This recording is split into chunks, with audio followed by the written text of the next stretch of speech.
अब बात करते हैं हम लोग relation between duty and delta.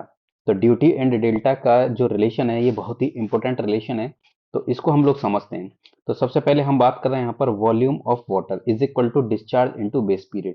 तो ये कहाँ से आया है?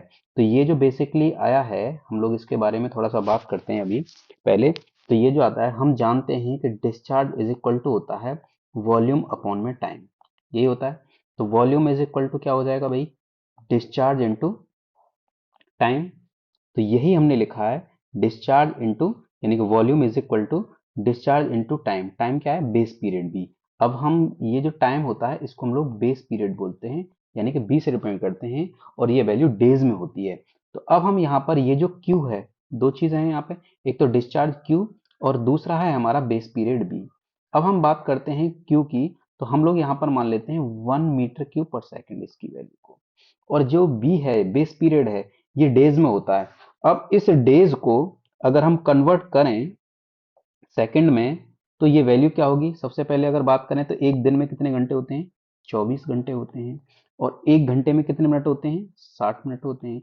और एक मिनट में कितने सेकंड होते हैं? 60 सेकंड होते हैं। तो इस तरीके से ये कन्वर्ट होता है सेकंड में, ये जो बेस पीरियड होता है। अब क्वेश्चन ये आता है कि मैंने इस बेस पीरियड को सेकंड में क्यों कन्वर्ट किया? मैंने इसको इस वजह से कन्वर्ट किया है क्योंकि ये जो मैंने यहाँ पर कंसीडर किया है डिस्चार्ज, ये 1 मीटर क्यूब पर सेकंड है। इसीलिए मुझे बेस पीरियड को भी सेम यूनिट में रखना पड़ेगा, इसलिए मैंने इसको कन्वर्ट किया है। तो ये वैल्यू हमारी जो होगी ये सेकंड में होगी बेस पीरियड की। इसलिए हम यहाँ पर डिस्चार्ज की वैल्यू 1 रख देते हैं, और यहाँ पर ये जो बेस पीरियड है, ये बेस पीरियड की वैल्यू ये आ जाती है, और ये डिस्चार्ज की वैल्यू होती है। तो यहाँ पर ये जो v होता है, ये भी इस तरीके से कैलकुलेट होकर के आ जाता है। अब ये जो इक्वेशन बनती है हमारी, ये इक्वेशन बन जाती है 1। अब बात करें दूसरा एक और, वॉल्यूम ऑफ वाटर। हमारे पास, हम लोग जानते हैं कि वॉल्यूम ऑफ वाटर होता है कि area into depth of water, यही होता है ना। वॉल्यूम इज इक्वल टू किसके बराबर होता है? हम बात करें तो area into depth of water. यहाँ पर बात करें हम, तो जहां यहाँ पर जो एरिया की बात कर रहे हैं, तो एरिया की बात कर रहे हैं, तो यहाँ पर ये वो एरिया है जो लैंड एरिया हमारा इरिगेट हुआ है। अब वो जो इरिगेट होता है वो हम मानते हैं उसको हेक्टेयर्स में हुआ है।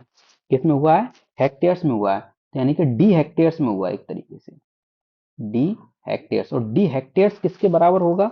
डी हेक्टेयर्स अगर मीटर के टर्म में बात करें तो ये होगा 10⁴ मीटर स्क्वायर के बराबर। तो ये जो वैल्यू है एरिया की, इस वैल्यू को हम लोग एरिया को, ये वैल्यू हमारी किसकी आई? एरिया की। तो इस वैल्यू को हम लोग यहाँ पर पुट कर देंगे, ये एरिया होगा। ये जो डेप्थ ऑफ वाटर है इसको हम लोग डेल्टा से रिप्रेजेंट करते हैं।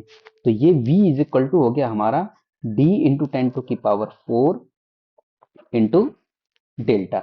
ये जो बना हमारा, ये इक्वेशन सेकंड बन गया।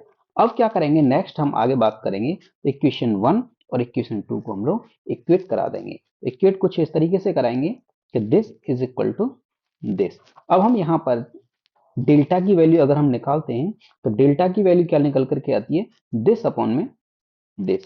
तो डेल्टा इज इक्वल टू जो बनेगा वो निकल करके आएगा हमारा 8.64 इंटू बी अपॉन में डी।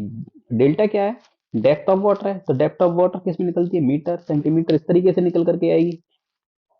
तो ये जो डेप्थ ऑफ वाटर निकल करके आती है इस फॉर्मूले में, ये मीटर में निकल करके आती है। अगर हम सेंटीमीटर की बात करेंगे तो ये जो डेप्थ ऑफ वाटर है ये हमारी सेंटीमीटर में यहाँ से कैलकुलेट होती है इस तरीके से। तो अगर हम बात करें बेस पीरियड की, यहाँ पर बी जो है ये बेस पीरियड है डेज में, और डेल्टा की वैल्यू मीटर में है, और ड्यूटी हेक्टेयर्स पर क्यूमैक्स है। क्यूमैक्स का मतलब है क्यूबिक मीटर पर सेकेंड, या फिर मीटर क्यूब पर सेकेंड, एक ही बात होती है।